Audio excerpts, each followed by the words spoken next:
Tara na mga idol, kain na tayo. Wala nang intro-intro. Diretso na tayo subo. Ayan, o manok ang ulam namin. May bawang ako. Mayroon akong luya.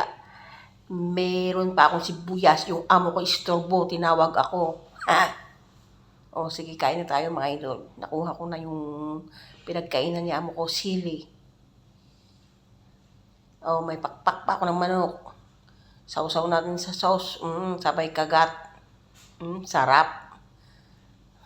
Sausaw ko dun sa dakos ng kamatis. Masarap ang pakpak ng manok. Kain tayo ng sibuyas. Masarap ni sibuyas. Pampantagal ng anek-anek sa katawan. Tapos na ako mga idol. Hindi ko na maubos tong kinakain ko. Parang naumay na ako sa kinakain ko. Maraming salamat sa inyong panonood.